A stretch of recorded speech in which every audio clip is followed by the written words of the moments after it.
Well, Shane, I was part of the live broadcast team, and we knew what Justin had said, that homophobic slur, early in his round. And after signing his scorecard, Justin Thomas was informed that he said that.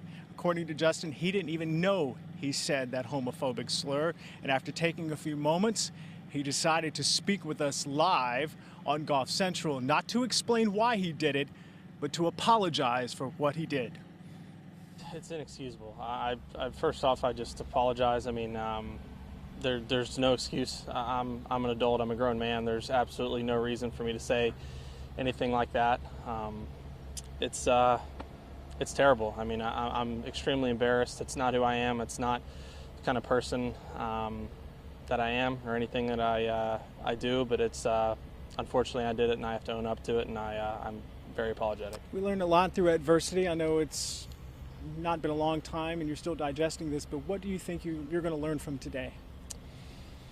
A lot. I mean, it's like I said, it's inexcusable. I mean, I'm speechless. There's nothing.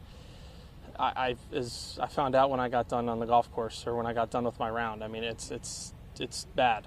There's no other way to put it. I need to do better. I need to be better. It's definitely a learning experience, but yeah, I deeply apologize to everybody and anybody who I offended, and I'll be better because of it. No doubt about it. What he said was inappropriate, and obviously he has deep regret for saying what he said. And the PGA Tour was paying attention as well, releasing a one-sentence statement. That statement simply, as he expressed after his round, we agree that Justin's comment was unacceptable. The PGA Tour fines players for inappropriate language on the golf course, and you can bet there will be some disciplinary action, but the tour does not release that disciplinary action to the media or to the public. In regards to Justin Thomas, I did have a chance to talk to him before that interview, after that interview, and had a conversation via text with him last night. He is incredibly embarrassed. He is not thinking about his brand or his sponsor. He is thinking about how his character is perceived right now. And make no mistake, he is going to take intellectual and emotional inventory of why that word is in his vocabulary. This is a teaching moment for Justin Thomas, and I think he will learn from this. Guys? Todd Lewis reporting from Maui on a story that developed yesterday, Shane.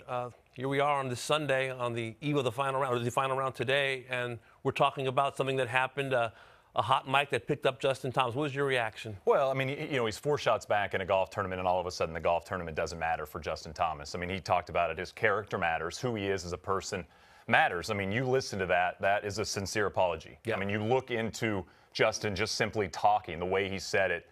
You can see, you know, just the look on his face. I mean, he's extremely disappointed, as he should be. I mean, he should be really disappointed in what he said. I mean, I think that's the big takeaway. We can't have this in sports. We can't have it in golf.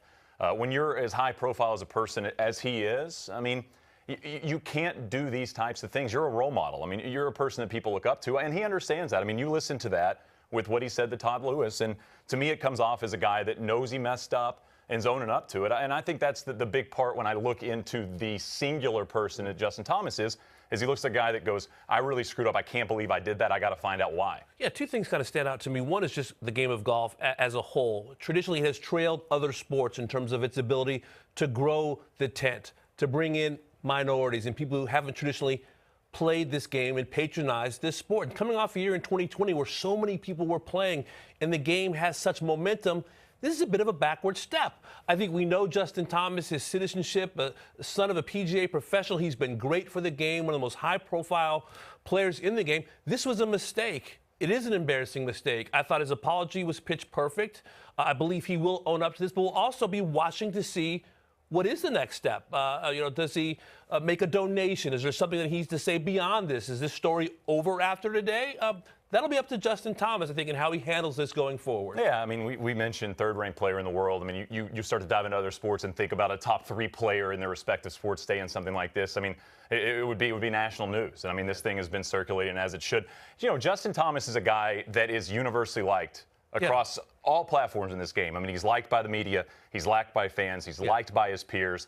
Everybody likes the guy because he's a genuine guy.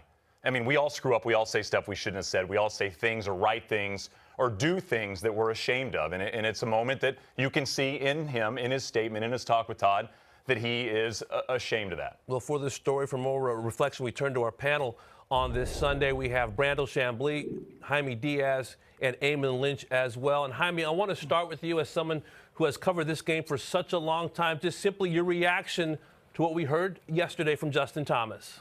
Well, in the heat of the moment, a lot of things have been said in the golf course, and I'm not defending it at all, but that was sort of a perfect storm. He muttered it. But really, to me, it was a clash of jock culture with the culture at large.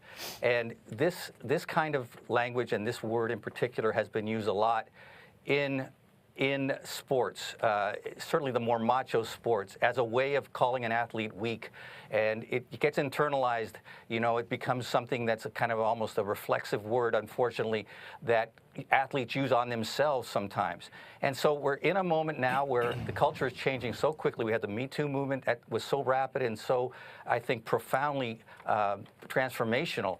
And the LBGT movement, again, is also very forceful. And so right now, golf got caught up in this. Now, Justin Thomas is suffering, and I think his apology was sincere, and he's been singled out, and he's under the microscope. But this is a healthy moment. You know, change comes in moments. This is a moment, and I think golf will be better for it. I agree with everything Damon said. It's healthy for the game. It's healthy for the professional tour. It's healthy, I think, for athletes in general to look at themselves and go, okay, what are we saying that is affecting others? Because we have a tremendous platform, and I just feel like the pain is going to be well worth the reward. Yeah, Eamon, I mean, you hear things like this just slide out of a player's mouth when they're frustrated, but it's impactful. I mean, this is something that can impact fans of the game, you know, young people that are trying to get interested in golf, people that hear this and they might get turned off about golf or certain players if this is something that continues. I mean, it just doesn't seem necessary for these high-profile players. Well, that's right, guys. It's not necessarily surprising what was said, because anyone who pays attention to the sports world at large knows that this isn't exactly uncommon. I think it was more surprising who said it, because Justin Thomas isn't some grizzled old crank. He's one of the cool kids. This is a guy who's potentially the face of the PGA Tour for the next 10 years. And, I come from a slightly different perspective. I'm gay. My self-worth is not determined in the least by what a golfer says in the heat of the moment. I could care less. But we live in an era now, as the last week even has shown us, that words do actually have consequences, that people do take things to heart. And in the case of Justin Thomas, he's perpetuating a stereotype of golf as kind of an unwelcoming sport.